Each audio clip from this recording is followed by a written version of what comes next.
Netcasts you love. From people you trust. This is Twit. Bandwidth for All About Android is provided by CacheFly at CacheFly.com.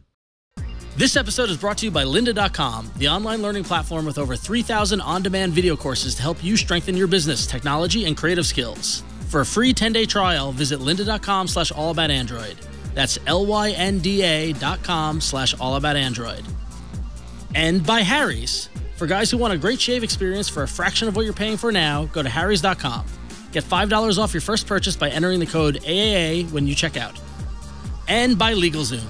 Protect your family with a last will or living trust today.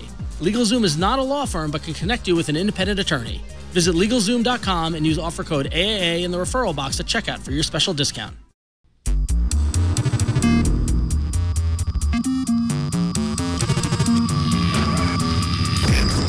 Welcome to All About Android, episode 223, recorded on July 21st, 2015. We're your weekly source of latest news, hardware, and apps for the Android faithful. I'm Ron Richards, filling in the mighty big shoes of Mr. Jason Howell, who is out on vacation. But I am not alone. Joining me this week is Mr. Phil Nickinson. How you doing, Phil, from Android Central?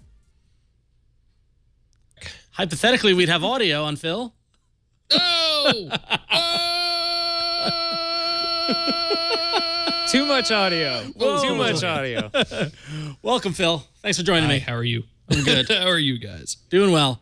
And we're also joined in studio by Melinda Montano, who is a business developer at Humble Bundle. How's it going, Melinda? Very good, thank you. Thanks for coming up and joining us here in the studio. So we're big fans of Humble Bundle, I think, for years now. So it's cool to kind of get some insight from the company. Awesome, glad. Yeah. Yep. I've been there for almost 4 years now, so you Oh, can wow. ask anything about the company. And you are the resident Android expert at Humble Bundle, right? Yeah. Excellent. We only have about half of us have Androids there, but we're pretty passionate. So. Cool, excellent. So what kind of phone are you rocking? What is your phone I choice? have the Cyanogen 1+1.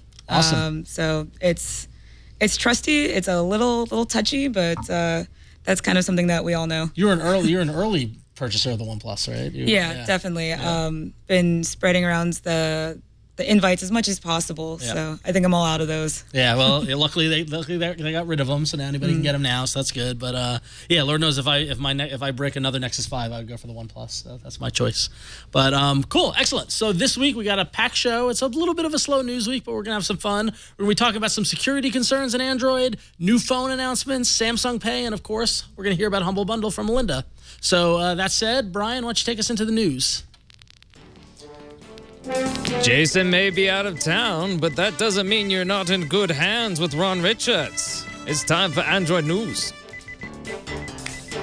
Ah, there you go. Brian correctly strokes my ego. Woo! So, And the TriCaster got stuck halfway. You're good. well, there's got to be something that happens. So anyway. Yeah, you know, you got to keep it loose today, Ron. Right, yeah, we're having fun. We're having fun talking about Android. Okay, so last week, little security concerns about the Google Play Store and Android with malware came up as Trend Micro's Trend Labs uncovered a potential trick that could be used to get malware past the Google Play screening process. Now, before we all start freaking out, this trick was found in a fake news app by a group called the Hacking Team and looked to have only been downloaded fewer than 50 times, but the technique may have been used in other apps developed and could be used on future ones. The app was designed to be a Trojan horse by the Hacking Team to get their RCS Android backdoor malware onto people's phones, and the exploit takes advantage of a local privilege escalation vulnerability in Android that affects Android versions 2.2 Froyo up to Android 4.4.4 KitKat, in addition to affecting other Linux-based operating systems. So the exploit requires the user to install the app, and then once it's installed, run the application, which then adds additional code and runs and installs the RCS Android backdoor. So Phil, is this something we should be worried about? Well, I mean, the good news is Android 2.2 to Android 4.4 is only something like 83%. Okay, that's a lot. No, I mean, I'm not worried about this for the same reason I'm almost never worried about these. Number one, they found it, and that's great. It's been reported. Google's aware of it. Cool. They can look out for that in the future. But like almost every other exploit like this we see, it involves having to install an app in the first place. And that's not a passive thing. You have to actively, tap 2 or 3 times and accept permissions. So there are a few roadblocks in place. Now, theoretical, potential exploits, always a bad thing. Generally not quite as bad as stories tend to make them out, because otherwise we wouldn't care. So it's a good thing that they caught it. It's a bad thing that it happened, but no, I'm not going to lose any sleep over this. Well, yeah, but I mean, the big concern, at least for me, is that, I don't know about you guys, and Melinda, I don't know if you're the same way, but when I install an app, I just say yes, yes, yes, yes. I'm not reading any of those permission stuff. But that's your there's fault. the basic couple of permissions, but ideally you have faith in Google Play to screen these things out. I don't know if that faith is completely unfounded since there's so many apps, but as long as this is the app that you want and there's thousands of downloads, that one's pretty legit. You're not going to download the same one with the same name that's got like 20 downloads. Right, or it's the developer is all in Russian or something like that. Exactly. Right?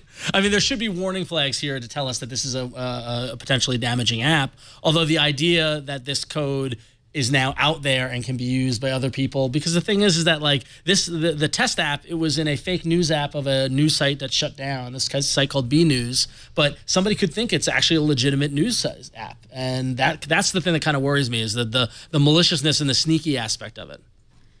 So it's always going to happen, though. Yeah. That's the cat and mouse game that's involved with this stuff. Personally, I put more faith in a company like Google being able to catch this stuff quickly, or at the very least being able to roll it back. In this case, I think they said it had only been downloaded 50 some odd times. That's 50 times. That's nothing. Sucks for you if you get it, and I feel for you in that case. Yeah. But again, you have to actively install these apps first. You would have to go to Google Play and install this. And it's not like it's just going to sneak up on your phone in the middle of the night. Right. Well, now what's a little more disconcerting is that in addition to that story, another story broke this week when the major cybercrime forum called Darkode was shut down and 28 people around the world were arrested. One of those people who were arrested was a 20-year-old named Morgan Culbertson, who's currently a student at Carnegie Mellon University, who's accused of creating and selling Dendroid, a malware program for Android. He was an intern at the cybersecurity firm FireEye, which is here in the Bay Area, actually, where it's believed he may have honed the malware with FireEye's research. And if you haven't heard of Dendroid, Dendroid is malware that's intended to remotely access, control, and steal data from Android phones and has been allegedly for sale on Darkode.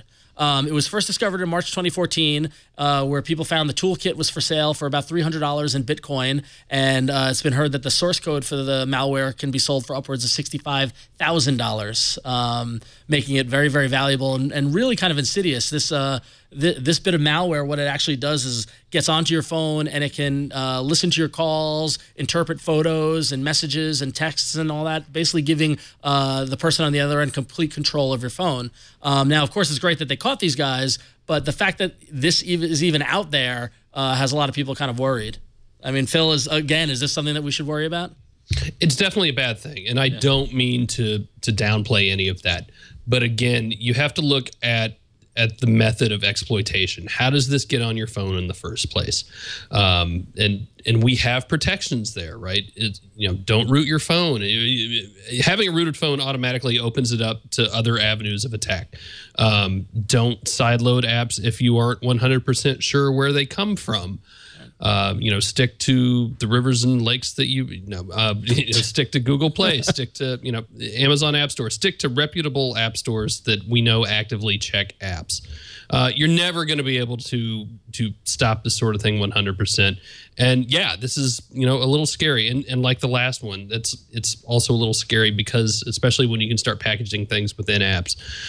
But again, the sheer number of apps that are out there and Google and Amazon are not just, they don't just have like 2 people looking at apps for malware.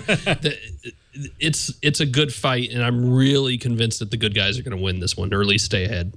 Well, and the concern with Google is that a lot of it is programmatic, and a lot of it is, it's scanning the files and that sort of thing. And clearly stuff is getting through.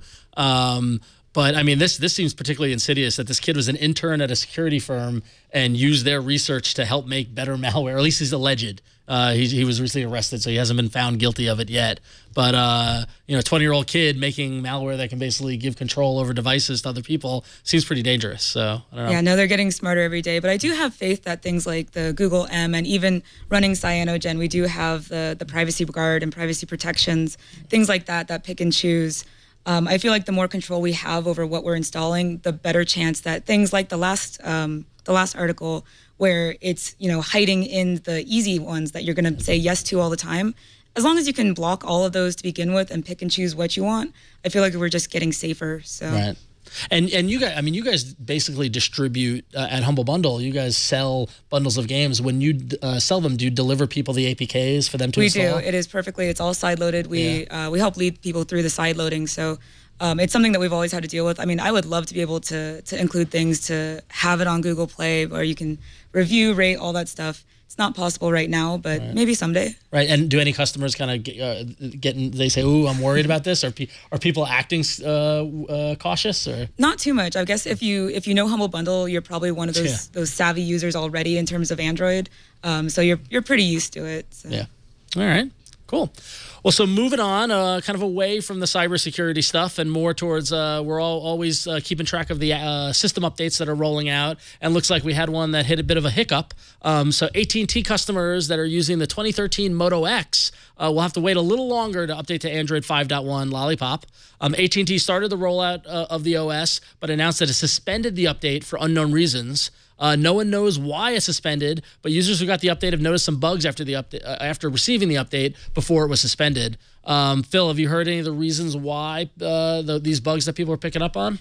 I've actually got a 2013 AT&T Moto X sitting at home that my daughter's been using, and it's tough to tell if she's actually seeing bugs or if she just thinks everything's slow because these darn kids these days want everything right now. Maintenance releases are hard. Ask any smartphone manufacturer, and nothing scares them more than a maintenance release. You're almost starting from scratch with this sort of thing. I mean, it's not that you're just adding on to the code that you've already released. It is difficult. It has to go through all this testing, and things get broken. And meanwhile, you have us nerds out there who are just demanding updates faster and faster. We don't want to wait. Where is it? I want it now. Give it to me. Oh, wait, it's got bugs. How did you let bugs get in this thing? This is horrible. It's this vicious cycle. It happens. It happens more than we'd like. And because there's so many devices out there, so many manufacturers, so many carriers, there's not one version of Android. So I tell you, we've been spoiled by the iPhone. Apple has really done vertical updates very, very well. So you're obviously going to hear about it more with Android. I wish we knew what was wrong. I wish they would just say, look, we found some problems here. We're going to fix it and get it back out to you, but they don't. Yeah, and I thought this was interesting because I don't think we've actually seen an update start and then get paused after it rolls out. And so it happens all the time. Oh, does it? Happens all the time. Sprint used to be really bad about it. Samsung phones on Sprint happen almost every time. Seen it happen to HTC phones. It really happens more than you'd think. It's never a good thing. But I think it just goes to show you how difficult updates can be. Yeah, that's for sure. So we'll see if AT&T gets back on the ball and rolls out the rest of that update and gets those Moto X users up to speed up to 5.1 soon.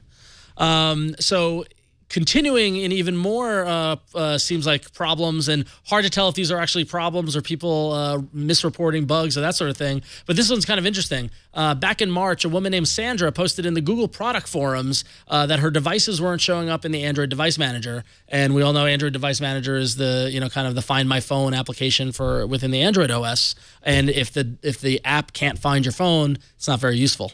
Well, a Google staffer named Paul noticed her post and asked some questions to help troubleshoot it. And then since then, things have kind of blown up since there as more and more users have responded in this forum saying, hey, I'm seeing the same problem. It's not seeing my device. It's not seeing my device. So since then, Paul, this guy at Google, who does indeed work at Google, is a Googler, has confirmed that they're aware of the issue and that they're working on it. Some folks have said a temporary fix has been to remove any guest accounts on their devices. You know how you can have multiple accounts log in or log out. If you remove all the guest accounts, that seems to work, but that is not an official fix. But I thought this is really interesting because here this is the Google product forums and just a regular user asking a question and someone working at Google. Yeah, here's the original post, and then if you scroll down some more, you can see Paul responding. This is the whole iteration in action. This is a user having a problem and then Google staffer responding and dealing with it and then kind of exploding from there. I mean, I kind of like this transparency, but at the same time, seeing it all happen publicly kind of makes me cringe a little. Yeah, and I mean, this is a problem that Google's had for a while in terms of when you add new accounts to, say, a tablet and you try putting it on there, suddenly it stops working. Suddenly, like, you have to undo both your accounts, put one back on, and do this multiple times until they finally both show up and everything's fine.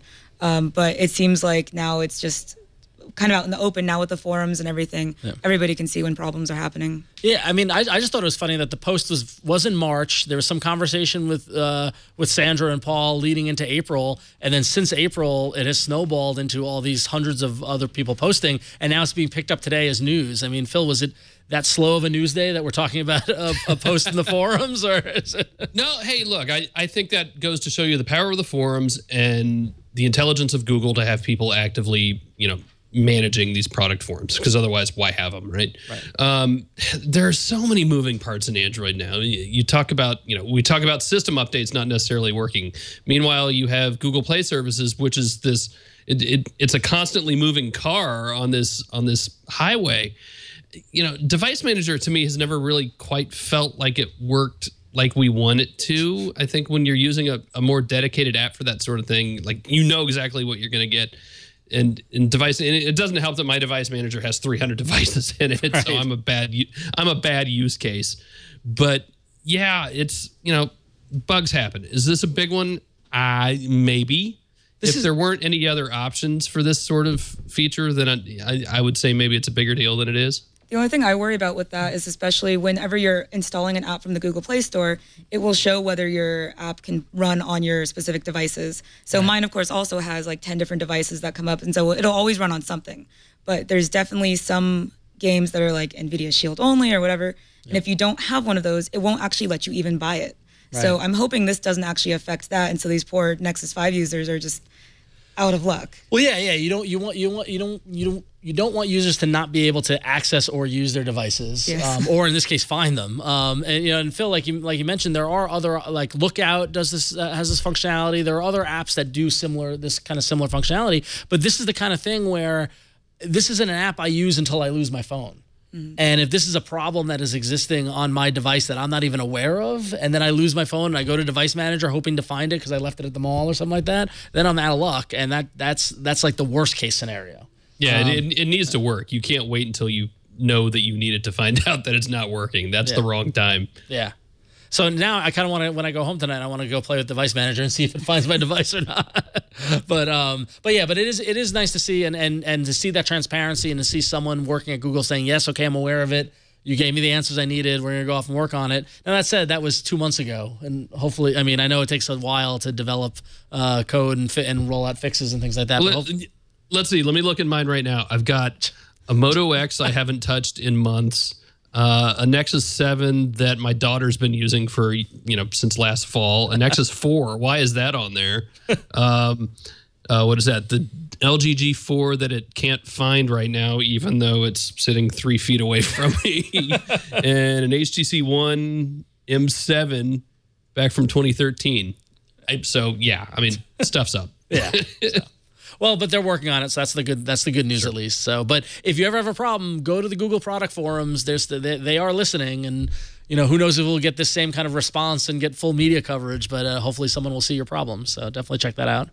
All right, and finally in the news, we've heard a lot. We've talked a lot about Google Wallet and Google Pay and Samsung Pay and all these kind of mobile payment platforms. And Samsung, all eyes have been on Samsung as they're getting ready for their rollout of Samsung Pay.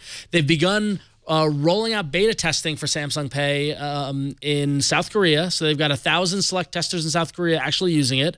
ZDNet actually had one of their writers get access to it and be able to use it for a while in South Korea and give it a bit of a review. It was a positive review, but still had some areas to improve on, including use in transportation devices, as well as the actual time it takes to have a transaction occur. Said the timing got down to about 5 or 6 seconds, where the writer timed it took about 3 seconds to take their credit card out of their wallet and pay with their credit card. Yeah, this is something that's really big, especially when you start thinking about like localization, and this is really big in Asian countries. You're thinking about Korea and China, and these are places where most of the time when people are buying apps or doing anything in particular, they're using the phone pay. It's to their phone. Whichever, I'm blanking. With NFC or no, to their actual phone provider. Okay, right. Oh, right, through the carrier. Yeah, through the carrier. Sorry, carrier billing. Carrier billing is like the #1 payment. So this being a nice little like alternative in person that's still on the phone, that's what they're used to. I think it has a lot of potential, actually. Well, what I thought was interesting was that Samsung Pay doesn't rely on NFC, but rather the magnetic stripe reading, which is popular here, but won't give them any traction in Europe, where they're all NFC. And in Asia, they use the magnetic stripe a lot, and not as much with NFC. So it's interesting to see how the comparison between Apple Pay and Google Pay, and then now Samsung Pay, and it's all going to come down to, I think that observation about the time of transaction is key, because if it takes a second longer than it takes you normally to take money out of your pocket, it's going to be annoying, and it's going to be something that you don't want to use. Yeah, and it's something that we probably use every day. Like I use that on Muni, uses the NFC. Yep. And I have an app specifically to scan my Clipper card to see how much money I have left on it. And do you? I need to get that. That's pretty cool. It's really neat. Yeah, I need to get that. That's actually kind of neat. But Phil, what's your take on Samsung Pay? Do you think it's going to it's going to work? Remember, the Samsung bought Loop Pay, so that's where the magnetic stripe stuff comes in. And you're absolutely right that the carrier system in South Korea is a lot different than it is here. You've got much tighter integration between things like SK Telecom and U+, and it's a really different deal. Whereas here everyone has to have their own thing, and it has to be branded their own way. And so I don't know. I mean, it's great that South Korea has it. To me, it means kind of nothing until we get it here and we actually see that it works. And like you said, that it's anywhere remotely close to as fast as just pulling out your wallet and pulling out a credit card.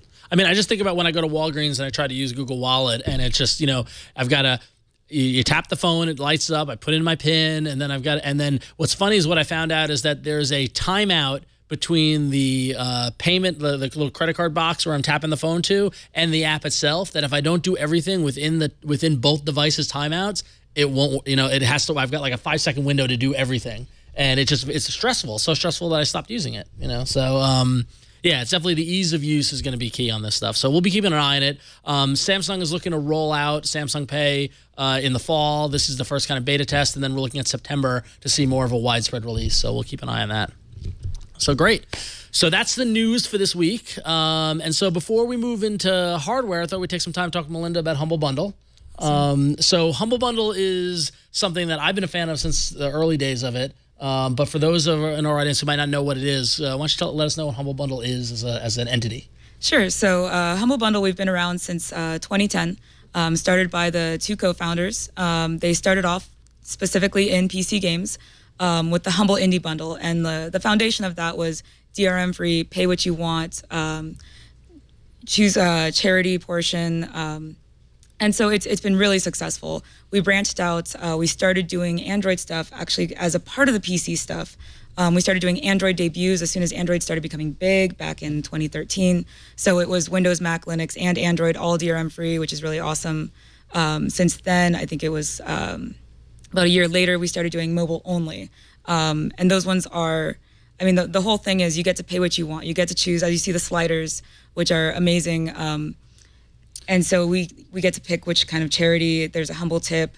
So you literally, so the customer can say, I want to pay $1 or I want to pay $50. Exactly. Right? And people really do. Like we've seen up to, I think the highest ever was a $500,000 purchase. No, really? Yes. Wow, jeez. But then within their payment, they can specify how much goes to the developer. Careful, Brian, there as you enter in the price. Oh, but we're actually perfectly okay with that. If you put it to 0 on Humble Bundle, we get nothing. Really? Mm-hmm. And do people do that? Sometimes. Generally, if people are going to change it, they lean towards charity, and I am totally okay with that. Yeah. As part of doing business development there, I get to help pick the charities, which like just makes me all warm and fuzzy inside. And I think the last number I heard was like $61 or $62 million to charity. Since 2010? Yeah. Wow, that's a lot of money. That's a ton. That's cool. So when you guys, so you do these bundles periodically, they roll out, what, like every 2 weeks or so? Or? Yeah, and it depends on the tab. We've got like 5 different bundles running at any point in time. There's the main page bundle, a weekly bundle, a mobile bundle, an ebook bundle. It all started out with the one, and we've just kind of been adding these things from time to time. Yeah, and I actually had the opportunity of working with you guys about a little over a year ago when you guys launched comic books in your book section, and when I was working at Image Comics, we that was together awesome of Image. That was really big news to start doing DRM-free comics. Yep. And it's just resonated so well with the online user base. Yeah, and the whole idea of DRM, I mean, we all hate DRM, and so it's great to see a platform actually promoting DRM free as an alternative. Yeah, and I think we do need those options. Like with the mobile bundles, I would love to be able to include iOS. I really would, but right now it's just not possible. We can't buy codes, we can't get codes. It's kind of closed, so. And that's because of a limitation on the iOS store, right? It must go through the Play Store. Right. So if it does, so if somebody publishes an iOS app, they can have promo codes to give away free copies, but they're limited to like 50 a quarter or something like that. Yeah, you get. I think it's like around 40 per release. So if you update your game, you might get 40 more, but then the old ones probably don't work. So. And about how many people buy mobile bundles approximately? The bundle right now, I know that. Bundles will do like 15,000, 20,000 bundles per bundle. So 40 codes on iOS won't hack it, will they? No. So what do you guys kind of look for when you're putting together these bundles? Are you of course DRM free has to be something, but are there any other kind of criteria that they need to? It just has to be a good game, and we just want to make it good for the users. I personally test out pretty much every game that comes through a bundle, so.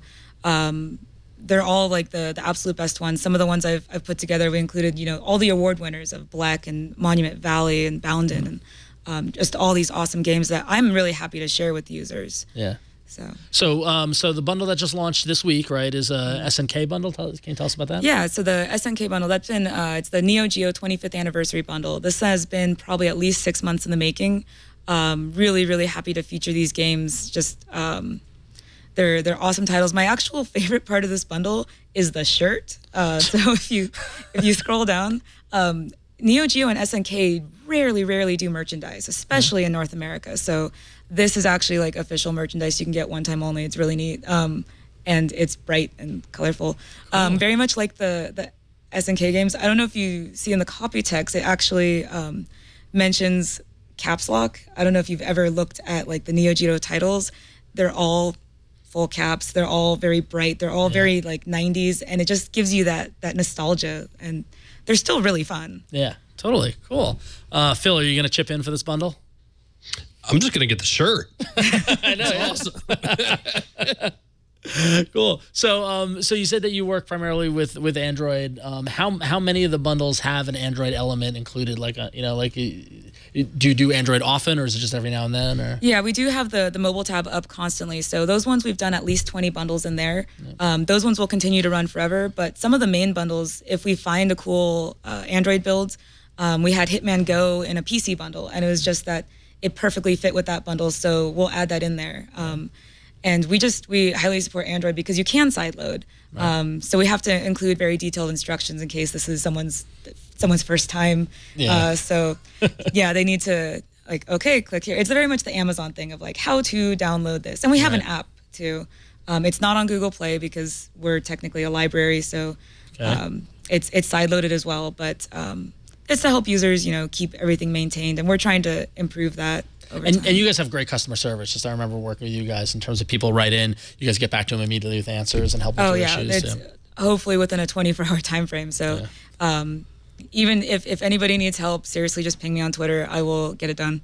Cool, excellent. So humblebundle.com is where they can find it, right? Or humblebundle.com/mobile? Yeah, /mobile is always going to be your Android bundles, but definitely check out the main ones as well. Those ones are just kind of like the big show. So. Cool, and it helps out charity in the process. It seems like it's a pretty good deal. I love the whole concept of it. I love that, because you're putting together great content and saying pay what you want, pay what you can, which I think is the pay what you want. I feel like it's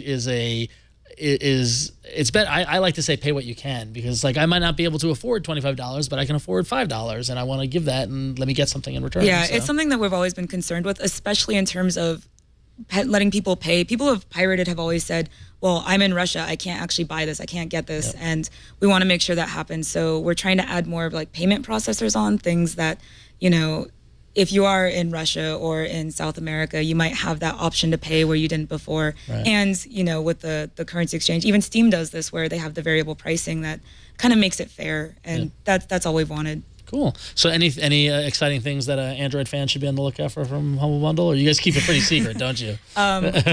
In August, I'm really excited for something coming up in August. I can't really say too much about it. Oh, come on, it's just the two of us. Come on.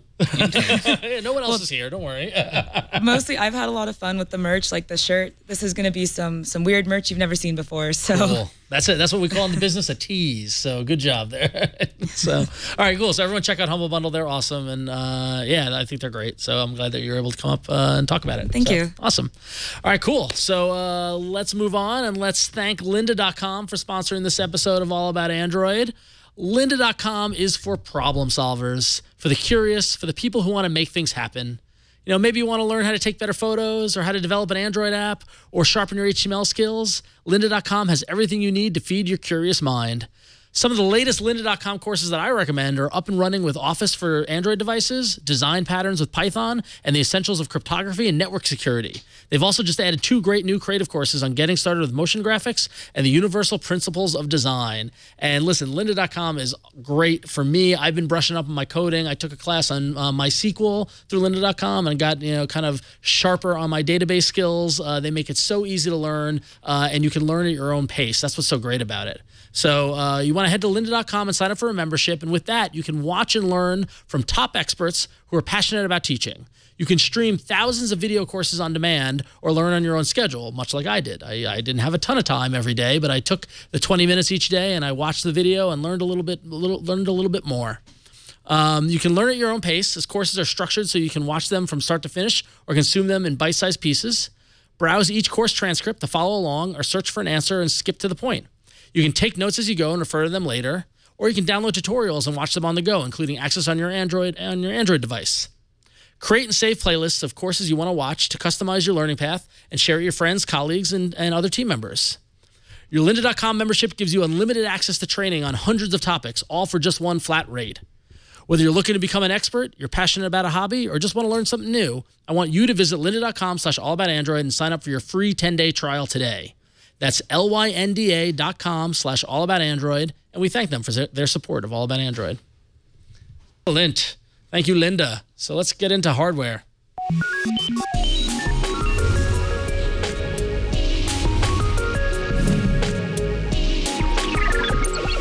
All right, some excitement from the Samsung side of the world. If you're a tablet person, you want to pay attention because we kicked off this week with Samsung announcing the Galaxy Tab S2 with 2 sizes, 2 models, the 8-inch tablet and the 9.7-inch tablet. They're both running Android 5.0 on Samsung's Exynos 543 SoC processor. And for the rest of the specs, they've got 64 gig of memory, micro SD slot to expand that by up to 120 gig. 8-megapixel rear-facing camera, 2.1 megapixel front-facing camera, and this tablet supports recording 30 frames per second video at 256 by 1440. Both tablets have a 2048 by 1536 AMOLED display, which actually moves the Samsung tablets for the first time ever from the 16:10 aspect ratio to the 4:3 aspect ratio, similar to like the Nexus 6. Phil, what do you make of these Samsung tablets? So I'm still kind of digesting it, and I've seen a couple other people mention that last year Samsung did a big event at Madison Square Garden for their tablet suite, and it's, I think, important to note that this one's really more of a European, UK sort of thing, so I'm not entirely sure what we're going to get in this part of the world just yet. But that said, Samsung's tablets are generally really good and kind of overlooked a little bit, especially by those of us who just tend to go Nexus with tablets and stuff, and I'm one of them. But last year's tablets were really good. I have no no qualms about this year's being even better. Still some of the most gorgeous displays you've ever seen in tablets. If you just, at the very least, go play with them. It's pretty incredible stuff. But, you know, until we get them over here in this part of the world and just make sure nothing weird happened, kind of waiting. Do you make of anything of the aspect ratio change? I thought that was interesting that they're moving away from the kind of true widescreen kind of format to more of the, you know, I've got a Nexus 9 here, which is that 4:3 kind of format size, you know? Yeah, it took me a little getting used to, but like anything else, you use it long enough, and I'm talking, you know, 10, 12 minutes, enough to get away from my lack of attention, and we're in pretty good shape. Now, it's great for gaming. I still think I prefer reading on a 16:9 a little more, you know, and then you have the letterboxing issues with movies and stuff. But I got used to it easy enough, and you know, if you don't have any other options, then that's kind of what you're stuck with. I think the gaming thing is actually really important on these ones. What Samsung's really pushing for with the recording, especially, they want to get that Twitch crowd with the release of that Samsung recording app. Yeah. I want to see what happens with that. Interesting. Yeah, who knows? I mean, everybody loves to stream their games now. Everyone likes to watch other people play games, which is something I never would have thought. There just hasn't been a good way with Android yet. Yeah, and we're seeing more and more apps kind of get released to support that. And so, who knows? I mean, as a lot of with these tablets when they come out, it's the question is it a media device? Is it a gaming device? Which one does it work better? It looks like this one is can do everything, you know, but media and games because the specs are so good on it. So, yeah. Cool. So moving from tablets back to phones, we're all anticipating Motorola and their July 28th announcement of their new line of phones. But actually, Phil, over on Android Central, we got a little bit of a sneak peek as to what the Moto G specs would be like, right? Yeah, and you know, the Moto G is really one of the best-selling phones of the past, well, almost 2 years now. Yep. And honestly, I don't quite know what to make out of this yet. Something's going on in the back there. There's got to be something up with this dimple, and you know, it's a sexier looking Moto G, I tell you.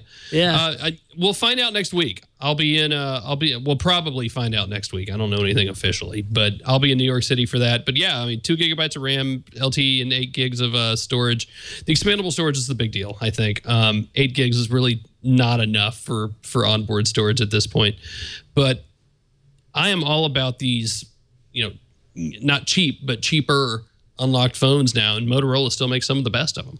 And this one, and it looks as if, so these specs were leaked from a Swiss online retailer who posted it apparently early. Whether or not these are legit or an error, we'll find out next week. But it seems as if, you know, the new phone will have, like you mentioned, 2 gig of RAM, LTE, 8 gig of expandable storage, a 1.7 gigahertz quad-core processor, and a 5-inch 1080p display, which would be an upgrade over the 720p display from the previous version. So that's, you know, kind of slowly bringing the specs up of this phone, but still keeping it an affordable option for folks.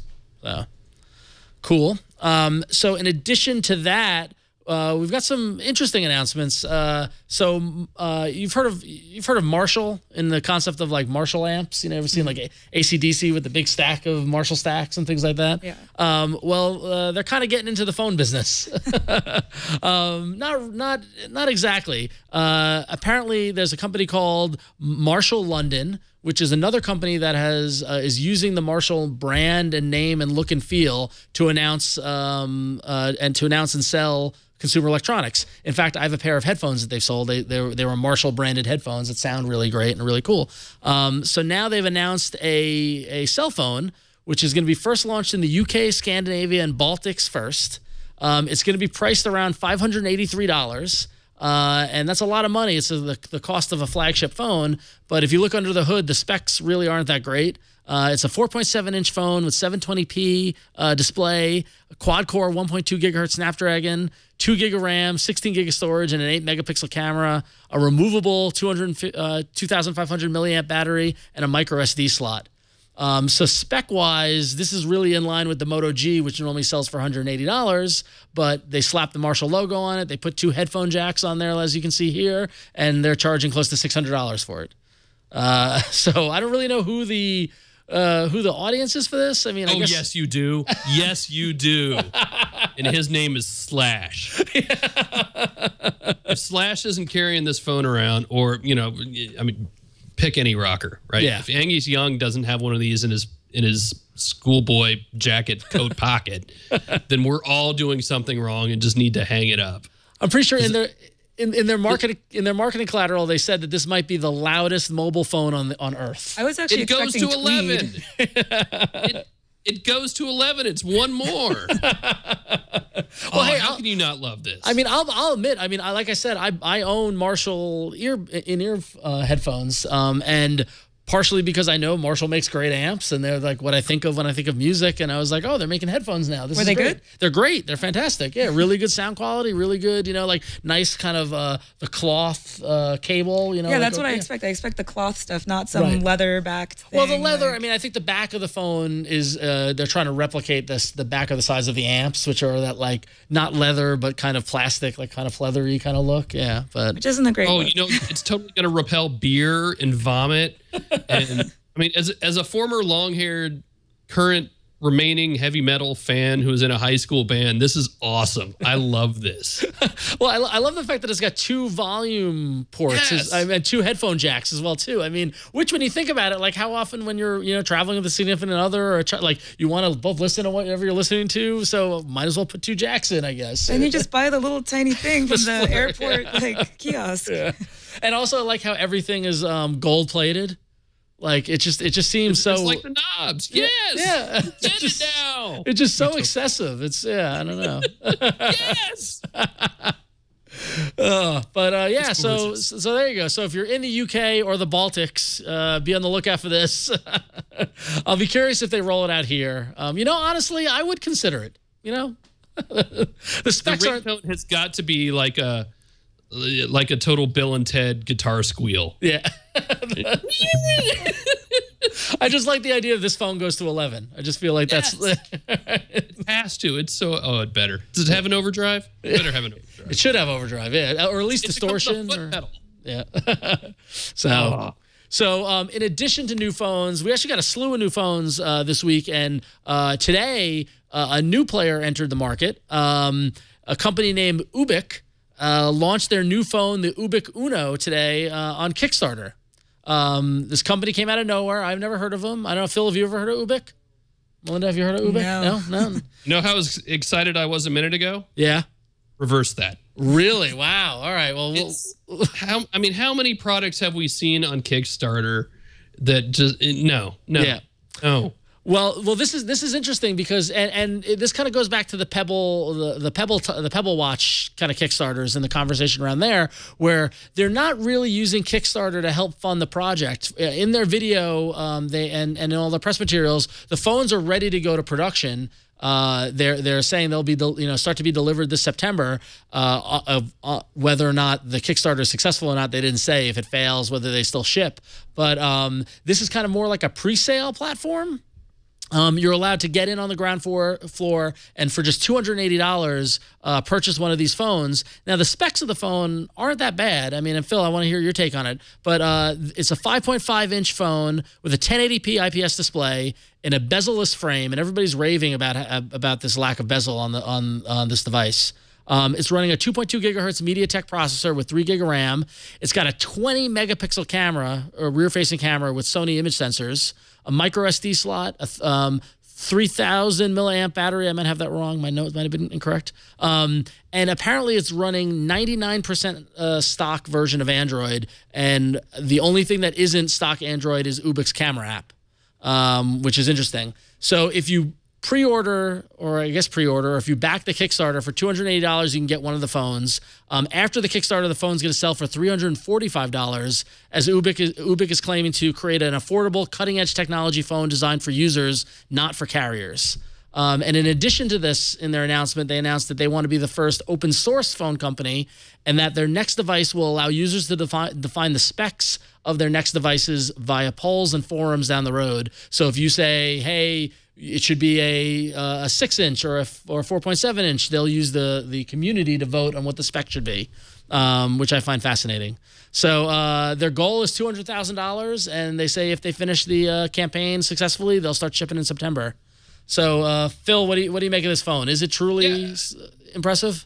Look, the specs look pretty good. The two things that are really standing out to me here are, one, a MediaTek processor, because we're really starting to see MediaTek not quite make inroads, but at least pop its head up in the U.S., and that's a big deal, and it's going to be a bigger deal going forward, especially if you see Qualcomm in the news lately. It hasn't all been rosy.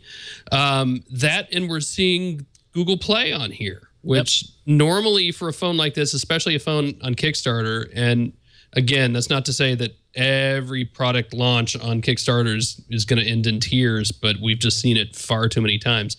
But the fact that this is going to be apparently Google certified is a big deal. And again, getting phones in at this price point with good specs and Google Play services, that's big. That's really important, I think, in the next 18, 24 months. We'll see. I'm skeptical. Well, Melinda, you're here with your OnePlus One phone, so you're clearly an early adopter of new phones. And after that experience, I think I'm willing to wait the $65. So, yeah, no, it looks impressive, but I also have that Kickstarter mentality of like, so I will watch and see. I mean, it's something that if it's a brand you've never heard of, like I was pretty excited for the Ubuntu phone. That's kind of me, but that excitement is just kind of on hold. So right. Well, and you brought up a good point, which is that for about $60 is the difference between backing it on Kickstarter, essentially pre-ordering it, or just waiting and buying it when it comes out. And then you don't have those day zero bugs. So. Potentially, yeah, exactly. I mean, I would think that they would either try to make the savings a little more to entice more people to get on board, because $60, like that's enough to wait. Yeah, usually it's some aesthetic thing of like, oh, we're gonna have it laser printed on the back that you're a day one supporter or something like that. But I don't need that. I can put a case on it. Yeah, so. yeah. I mean, I don't know. It goes back to like we were saying with Kickstarter, where it's like clearly they're not. This campaign is not to help them build this phone. This campaign is to sell phones. And whether they're using Kickstarter for the PR value that it brings a successful campaign, or they truly just want to use it as I'm curious why Kickstarter here. Why not just open up to pre-orders? If the phone is done and ready to go, why do you need Kickstarter? Why do you have to have a goal? I feel like the Kickstarter, the really big hype train is kind of over at this point in time. Yeah, I'm not sure either. Like the OnePlus didn't have a Kickstarter, and that just did amazing on its own. And they had that invite system, which got a lot of people wanted invites and were asking for it. Yeah, it made it much more of an event, and that's kind of like my business is in the event business. Like it has to be something big, something new, get everybody excited for a short period of time. This is kind of going to drag on for a month, and everyone's going to take a month to scrutinize it. Yeah. So we'll see. All right, so if we're down on the Ubik Uno Kickstarter, how do we feel about the Remix Mini Kickstarter, which offers a PC running Android for just $20? How do we feel about that? Phil, does that get you excited? This is my excited face. How many cheap $20 Android PCs have we seen? I can think of any number of ways I would rather blow $20. Yep. Well, so this I thought was interesting. So Chinese company Jai Tech, they're the folks behind the Remix Mini. They've previously sold I forget the name of the product, but they kickstarted a tablet, a tablet running Android through Kickstarter. But this time around, it is a hockey puck, kind of like Apple TV, Roku, Xbox. That is a PC that runs Android. It's going to be $20 for the 1 gigabyte model, or $40 for the 2 gigabyte model. The specs on the computers are: it's a 64-bit 1.2 gigahertz quad core, Cortex A53 all-winner chip. The choice of 1 or 2 gig of RAM, 8 or 16 gig of storage. It's got Wi-Fi, 2 USB ports, Ethernet support, Bluetooth, HDMI connectivity, and support for a keyboard and a mouse. And they've already, and if we go to the Kickstarter page, they've already surpassed their goal, which was a lot less than the Ubik Uno. Their goal was $50,000, and they've already surpassed it with like 40 days left to go in the campaign. So clearly some people want a $20 Android PC. And this is going to be shipping in October. What I think is interesting is that, when I saw this, I was like, how is this different than the Chromebox I have at my house? But then I was like, oh wait, this is actually running Android as the operating system, not Chrome. Which is, continuing that weird kind of dissection between Chrome OS and Android. Whether or not Android is good for a desktop PC, I don't know, but maybe. Who knows? I'm just curious where where they're making money off of this. I mean, just the parts alone and well, they're Chinese. They're a Chinese company. So. True, but but there has to be some goal that they're getting out of this, and you know, I didn't see anything about their own proprietary software, things where they're going to push their motive, but. Well, it is running a strain of Android called their Remix OS, and it's kind of Android repurposed for a desktop environment that allows you to kind of move the apps around as windows and things like that.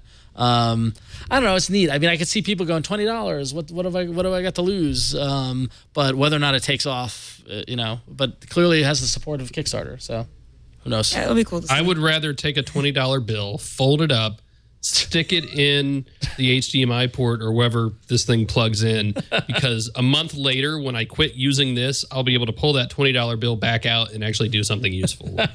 Well, yeah, and that's a great point. I mean, I showed this to a friend of mine earlier today, and we're debating whether or not it's actually something that is a good computer to be used, depending on what, if you need an affordable home desktop computer, is this a good option, or things like this a good option? I mean, Asus is supposedly putting out that Chromebit, which is the little plugs into an HDMI port, little computer in a kind of like a Chromecast-esque format. So we're seeing computers getting smaller. Yeah, at that point, that's a much better deal. Like, just put it up on your big screen TV in your living room and work off of that.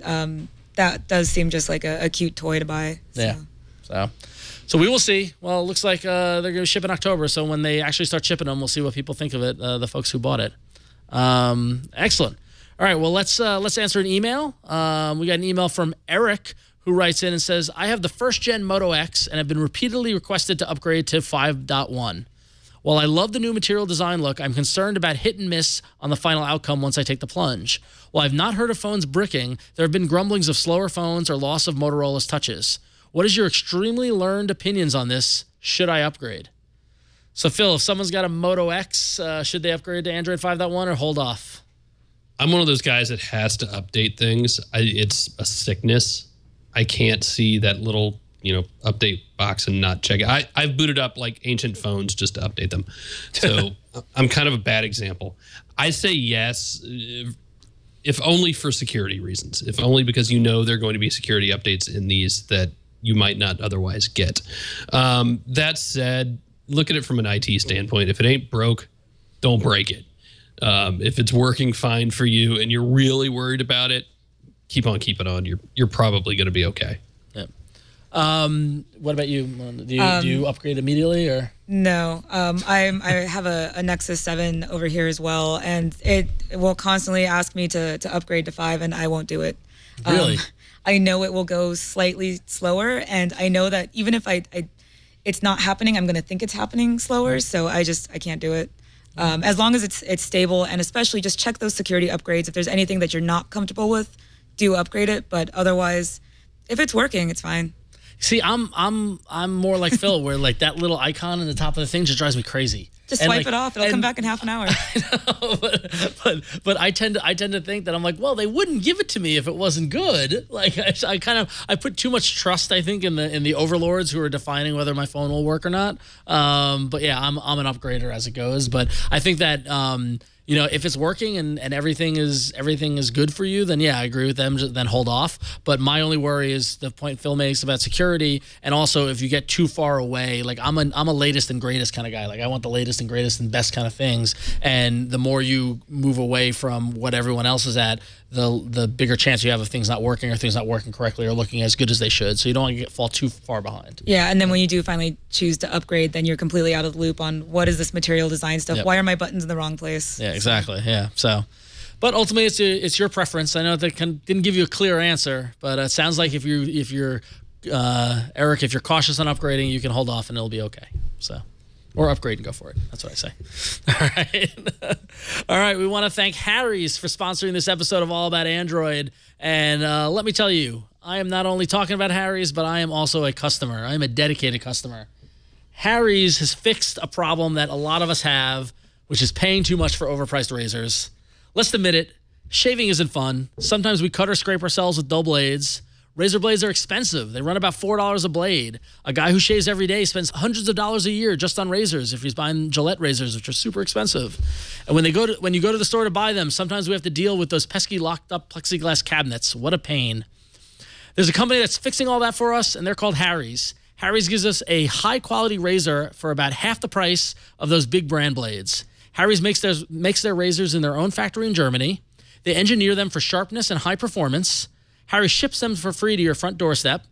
And because they make and ship their own blades, Harry's is a more efficient company, which means they can give us factory direct pricing.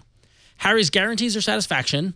In each kit, you get a razor with a handle that looks and feels great, 3 razor blades, and the foaming shave gel. And I've got it right here if we want to see it. Here we go. Sorry about that. The razor blade is one of the nicest ones I've ever held and used. Everything about this kit is elegant and awesome. The additional razors come in this neat little package here. You can see it right there. So it's easy to get to them. They've got little instructions and tell you how to do it. Harry's literally has made me go from loathing shaving to looking forward to shaving. This starter set, the Truman set, is an amazing deal. You get all this for just $15. I've been using Harry's for a while now, and I literally have been. It's been months now that I've been shaving with Harry's, and I haven't looked back. They give me a clean, close, and comfortable shave. I love the look and feel of the set, and I love the price. Harry costs half as much as the other razors at the store. They also have a new aftershave moisturizer that protects and hydrates my skin. And you can find that all on Harry's website at harrys.com. So go to harrys.com and get $5 off your first purchase with the code AAA. That's HARRYS.com, and enter code AAA at checkout. And we thank Harry's for their support of All About Android and for making me look good. See? Put that on your list of things that you can spend that $20 bill that you just saved. Exactly. I can get a new set of razors. I get for $15. You can get a brand new blade, a handle, and this thing, and not have to worry about a Chinese computer on your monitor ever. So there you go. So Harry's, we thank them for their support, and let's dive into apps now.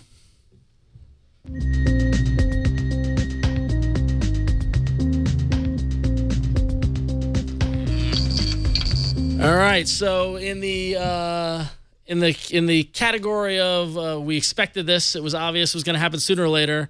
Google announced that Google Plus Photos is shutting down in favor of Plus Google Photos. When I actually saw this headline, I had to shake my head and look at it. Goodbye, Google Plus Photos. Hello, Plus Google Photos. It's technically just Google Photos, just so you know. That's just it's just the same, only different. Yeah, exactly. Oh. So after this past May at Google I/O, when they announced Google Photos, they are going to begin the wind down of Google Plus Photos. Starting August 1st, the Android app will be sunsetted, followed by the web and then iOS. So if you haven't signed up for Google Photos as of yet, head over there. They should be already transferring all your photos that were on Google Plus over there. And it's honestly, it's a great application. I think they hit this one out of the park. Melinda, do you use Google Photos? Or I haven't tried out the new one at all, but I've taken a look about the material design and the floating button, and it seems pretty useful. So it's the clock is ticking. You better get on there quick before they roll. I doubt they'll delete anyone's photos. I don't think they said that. But Phil, so a couple of months into Google Photos, how are you feeling about it?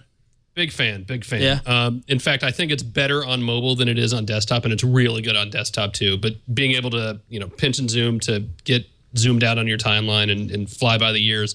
I spend hours just looking at old pictures of my kids with my kids.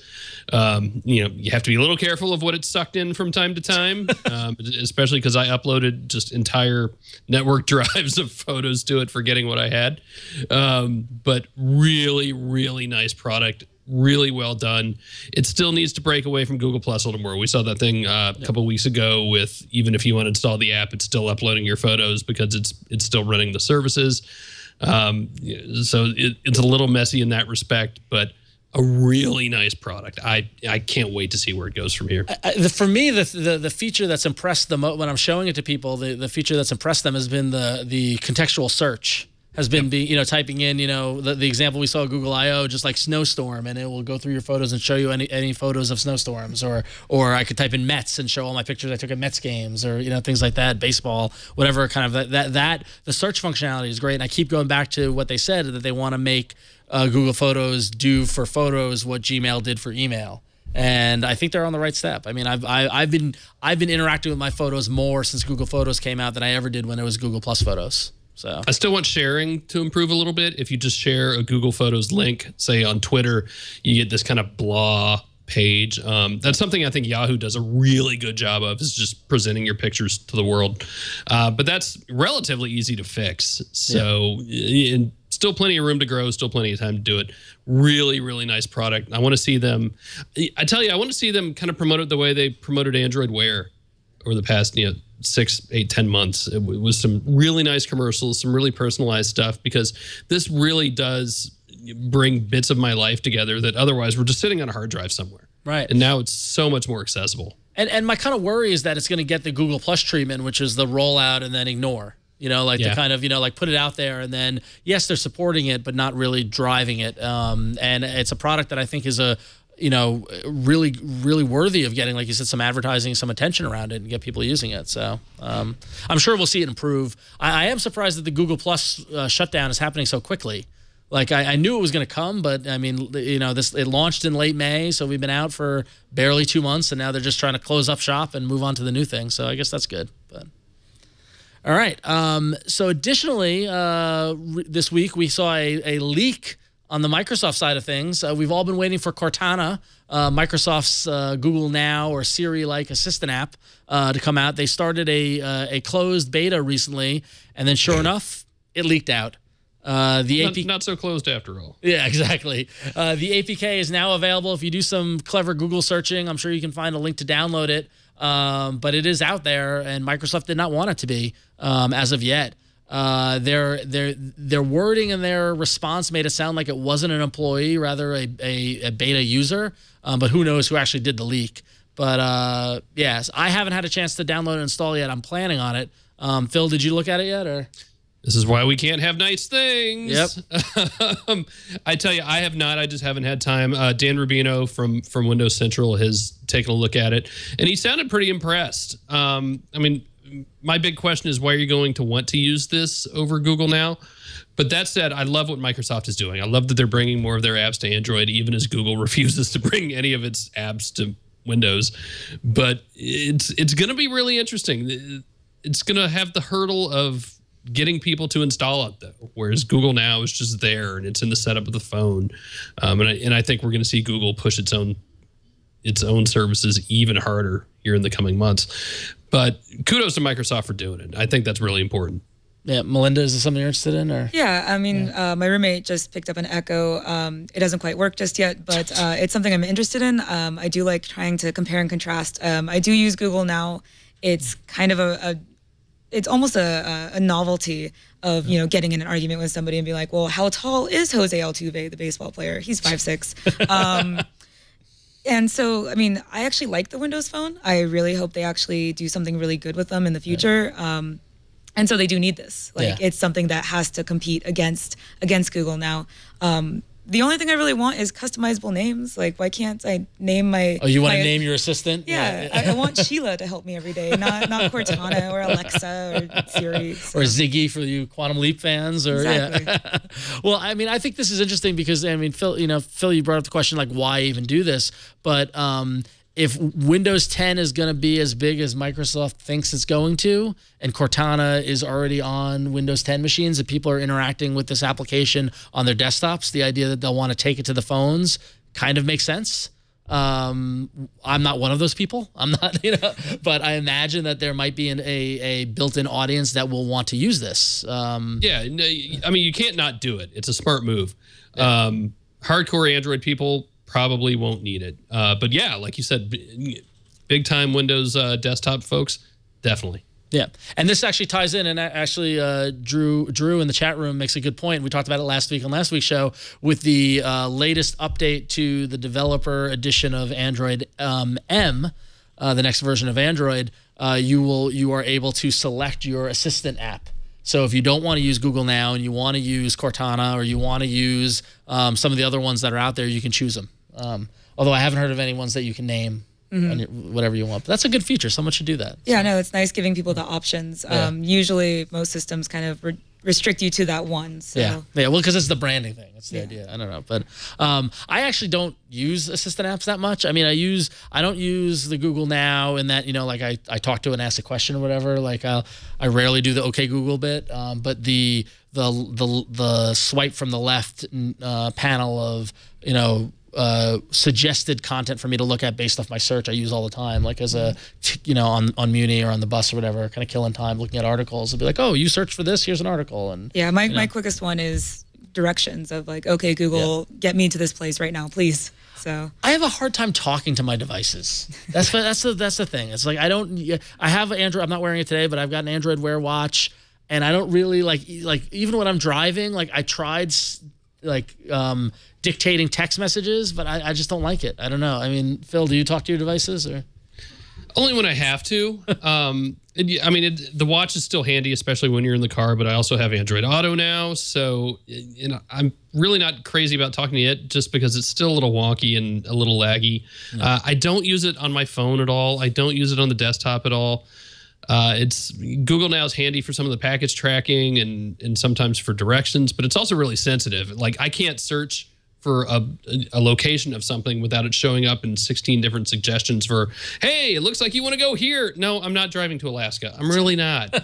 Just don't chill. It'll be okay. Yeah, it gets really confused. My parents sent me their itinerary for their vacation, and suddenly Google Now is like, hey, you better go catch your plane.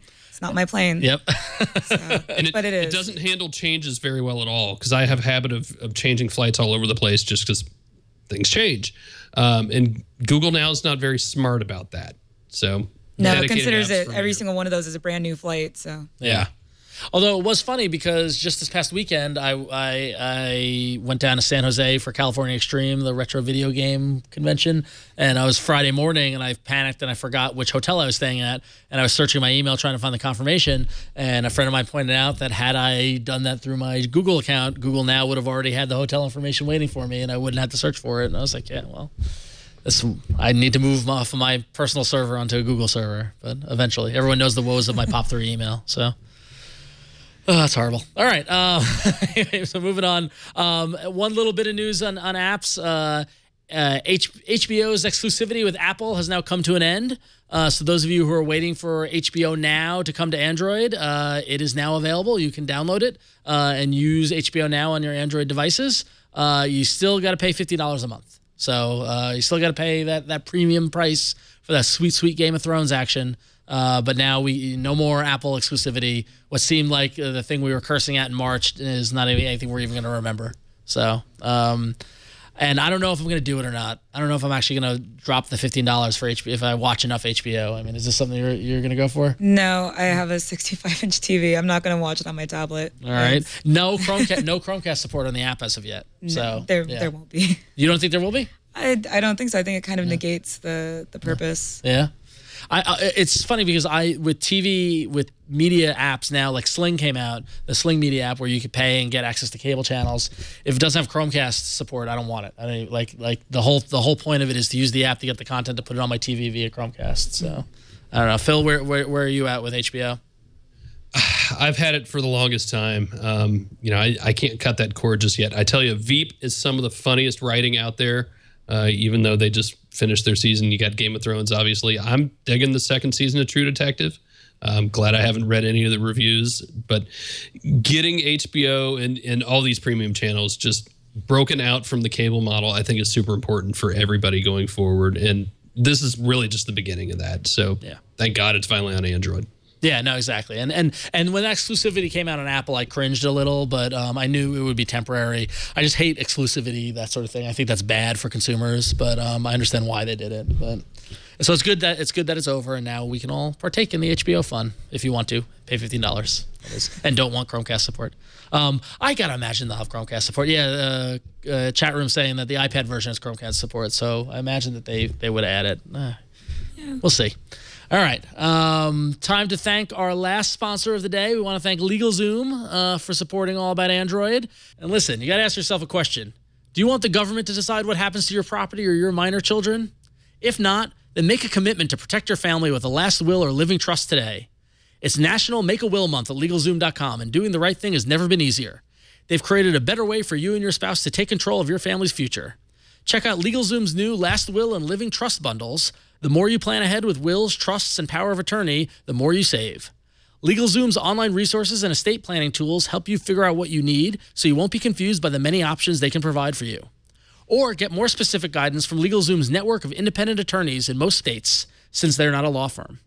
Don't procrastinate when it comes to protecting your family. Get legal help you can count on at LegalZoom.com today.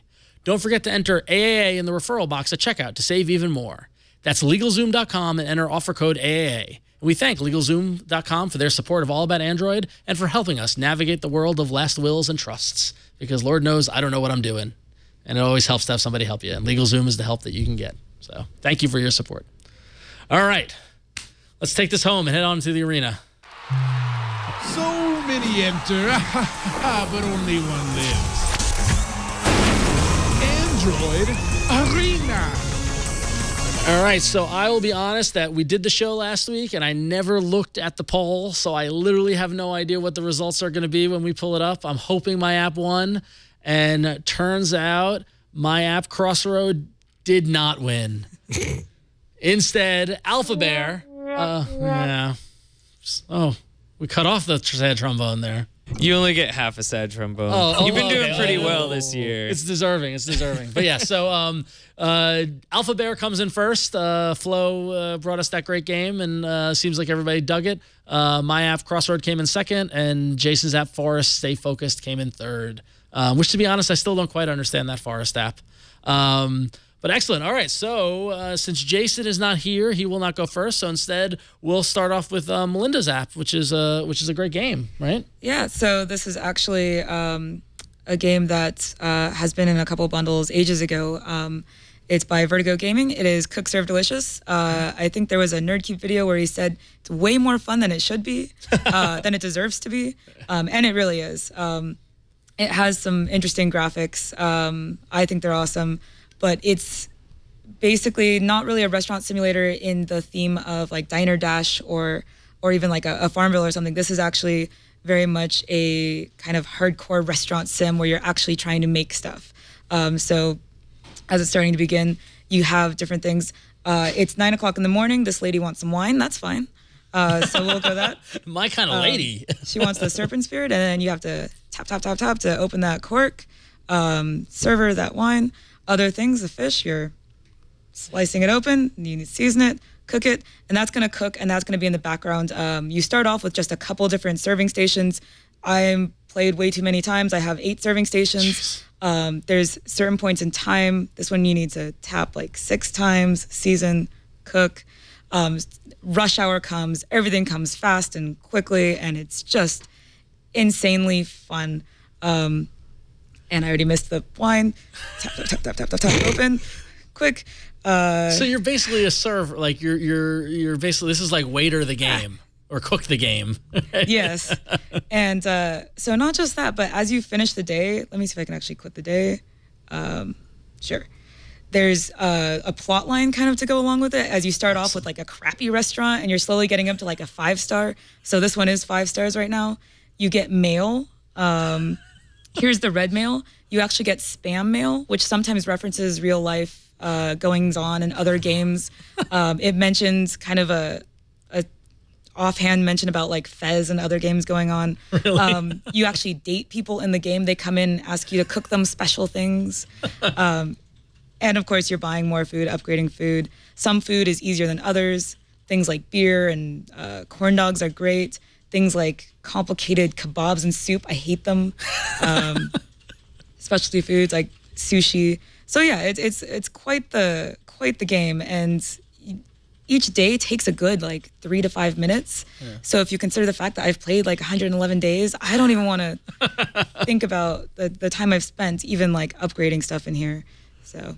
That's so cool. So you can, what was that last screen you wanted? So you can buy like deep fryers and stuff like that? Yeah, you start off with nothing. You get the tip trays. You get other things to make the people more patient because they start getting mad. And if you mess up an order, it might be an okay order or a better order.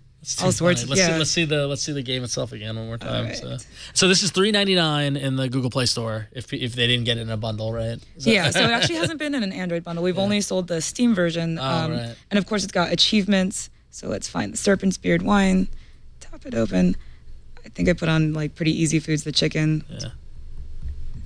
Seasoned cook. You really have to get to noon when the rush hour comes, and there's even some days where it's like it's rainy, so obviously the customers are going to want like rainy day foods because there's pluses and minuses to each. Like stinky foods will get you a minus for the day. Also, like healthy foods will get you a plus. Jeez. And so on the right side, they're telling you what to do every time. Yeah, and so different things like the sushi, you're just adding on, okay, like 2 tunas, 1 mackerel. Yeah. And we can actually go out, and I'm going to go to the foods, and I will let you pick one, and you get to try a food. Oh, really? Oh, cool. So here are our foods. All right.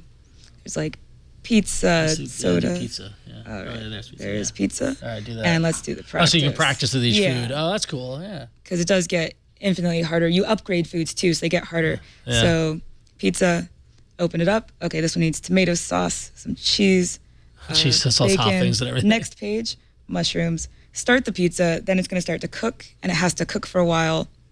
And once it's done cooking, so you have to realize you might have like 5 pizzas up, 2 chickens, and a wine, and the pizza's cooking in the background. So as soon as it's ready, you have to tap that before it gets overcooked, and it might burn. Right. And so if it burns, let's let it burn.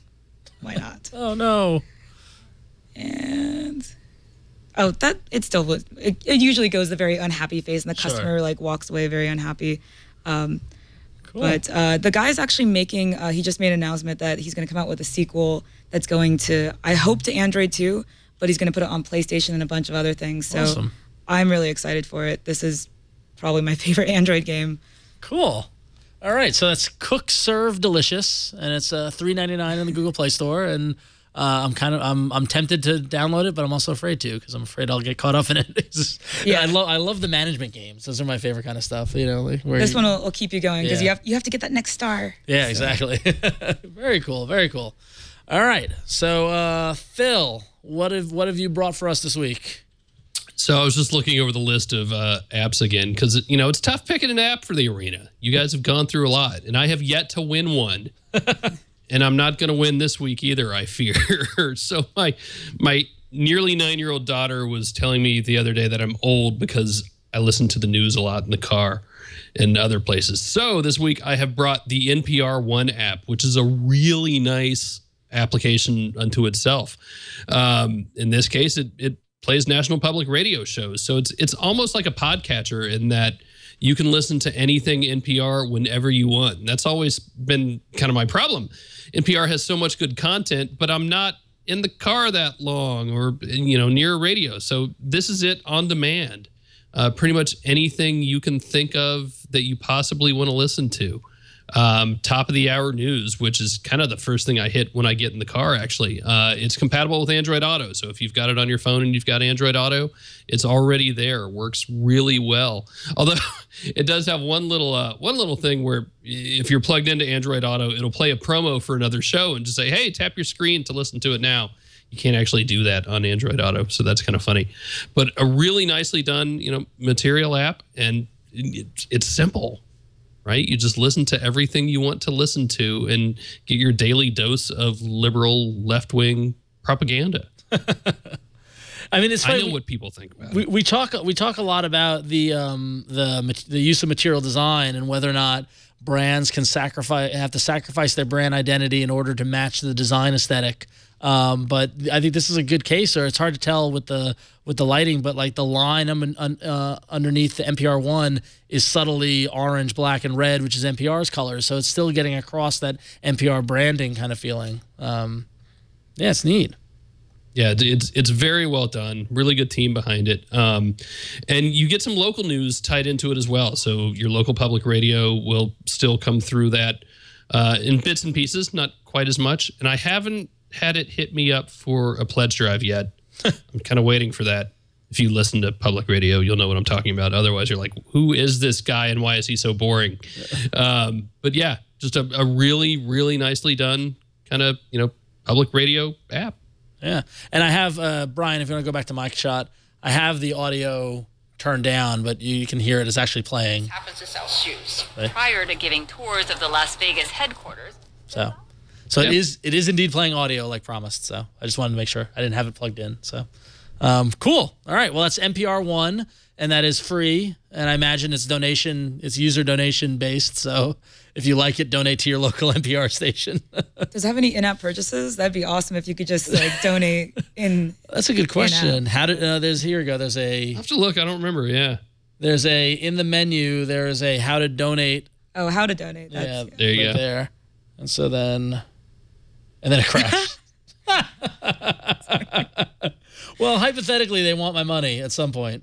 I'm not saying you crashed it on purpose to win the arena. I didn't. I'm not saying you didn't. But let me change to QKey. Maybe it's because I'm not near. Yeah, they're having trouble connecting me to NPR One. That's probably why. That's why it's crashing. So, but anyway, so you can donate to it. So, so there you go. So it's free in the Google Play Store. Check it out if you like NPR. The content on NPR is just top notch. So, so I'm sure they'll get that fixed very quickly. All right. So my app for the arena is one that normally, and I feel like I preface this every time I talk about a photography app, but I'm not one for photography. I'm not like Miriam, who's on the show often. She's a big photographer, and people love using their phones for photography. I'm a middling photographer at best. All I want is to take a good picture when I need to take a good picture. I recognize that with the Nexus 5, I have a limitation with my actual lens and my camera itself, so I often try to look for software that will help improve my photography. And I came across ProShot, which just came out. It's $2.99 in the Google Play Store, which, is pricey. It's $3. But if you're serious about photography, ProShot is definitely something you're going to want to check out. Essentially, what it is it's one of those similar, kind of pro-level manual camera apps that allow you to customize pretty much everything you do. So up here, I can change the aspect ratio of the photo to be a 16:9 or a 4:3 or a 1:1. Right, so if I only want to shoot Instagram photos, I can do all them all on Instagram. Over here on the right, you can specify. Actually, just took a picture there. I hit the wrong thing. You can specify whether you want to show a grid or show a level, or and I just changed the accelerometer. Sorry, or switch the format. This camera app will take both JPEG and RAW, which hardcore photographers will note that RAW is the most uncompressed, best format that you can take in. Also very large files, but keep in mind that. You can do a custom aspect ratio, and then down here you can adjust the brightness and the location and all that sort of stuff. So a lot of the kind of hardcore settings that you'd want to adjust within there. But then additionally, what you can do is down here, you can set it to be auto, or you can set the program mode where you can adjust the exposure, ISO, white balance, and flash. You can set all that to be whatever you want specifically, and then you can also save them and save custom settings so that if you have, if you take a lot of photos and you go outside a lot and I'm going to set my custom outside settings, it's easy to switch to it very simply like that.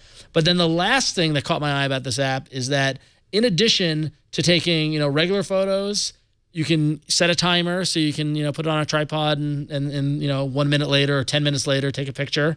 You can do time lapses, which is pretty cool. But also you can take video, and you can take 720p or 1080p, varying from 24 to 25 to 30 frames per second. So not only can you take photos, you can also take video, and really high quality video. So the combination of RAW format plus video and 30 FPS 1080p video in an app, that's pretty good. So yeah, so now I'm recording. I should stop that. And the interface is really neat. I don't know if it applies to material design, but it's definitely applying a material design-esque kind of approach to it with its interface and how it actually takes pictures and allows you to work within the app. So yeah, so that is ProShot, and it's $2.99. And again, if you're a photographer, it's probably worth your money. $3 isn't that much. And you can take some better photos, get a little more control over your lenses. So, all right, excellent. So in the arena this week, we've got Cook, Serve, Delicious, NPR One, and ProShot. You can vote in the arena. Not right now. I'm probably going to set up the the poll right after the show because I'm not as good as Jason and I can't do it in the middle of the show. But it will be at aapoll.com/223. So if you're watching live, just wait about 5 minutes when we're done with the show, then you can vote. And those who've downloaded or watching the show after live, vote when you get a chance. Vote early, vote often, tell your friends, vote for your favorite app. So excellent. All right. Well, we made it. Whew. Who needs Jason? So, all right. So, Melinda, why don't you give us one last opportunity to kind of shout out Humble Bundle and tell people where they can find it? Yeah, take a look at humblebundle.com/mobile for that awesome 25th anniversary Neo Geo bundle. We'll have some awesome Android stuff coming up within the next 2 months. I highly recommend it. And if people want to follow you, where can they find you? It's going to be at Mel Chiwi, CHIWI, and first part MEL. But that at Twitter. Excellent. All right. Well, thanks for coming. Thanks for coming to the show. Phil, where can folks find you on the internet? I am day in and day out on AndroidCentral.com. All the social places. I'm one of those weird people who uses his real names. So Phil Nickinson, all over the place, just like it sounds, eyes, nose, and lots of N's, Instagrams and Twitters and Google Pluses and wherever else people are. And you guys are killing it over on Android Central. I was, I referred to it many times in the past 2 days prepping for the show this week. So, it's Jerry and Russell and Andrew in our fantastic newsroom and all those guys. They do the real work. I just get in the way. Right on. Well, thanks for joining us. We appreciate it. Brian, you've been quiet this week. Yeah, I'm still getting back in the groove of things. I had a long weekend at Laguna Seca watching motorcycle races, so still feel a little rusty, but I have to say, good job tonight, Ron. Jason who is what I have to say for tonight. Thank you, Brian. I couldn't have done it without you. So where can people find you on the internet? Well, here at Twit, I do a how-to show with Padre every Thursday, and this weekend I will be TDing the new screensavers, so that should be a lot of fun. Tune in Saturday around 3 o'clock Pacific time for that. Excellent. All right. And if you like my shenanigans, you can go to about.me/RonXO, where you can find links to my Twitter and Google Plus and Instagram and all that fun stuff. Find me on Google Plus at google.com/+RonRichards. And tune in every Sunday over at ifanboy.com, where you can hear the latest in comic book reviews and opinions and chicanery with me and my buddies as we talk comics on iFanboy. So that's it for All About Android. We want to thank everybody for watching this week. It was a great time. Thanks, Melinda. Thanks, Phil, for joining us. Tune in next week when we'll have another great show. Jason will be back. If you want to participate, you can send in a voicemail by calling 347-SHOW-AAA, or you can send in an email or a video mail. We love video mails. Send more of those. You can email those to AAA@twit.tv. We're on Twitter at AndroidShow. There's the Reddit over at twitaa.reddit.com. You can always find show notes and past episodes at twit.tv/AAA. And of course, we're up on YouTube and iTunes and all the wonderful places where you like to watch video on the internet. You can catch us live every Tuesday starting at 5 p.m. Pacific at twit.tv/live. Have a great week, and we'll see you next time.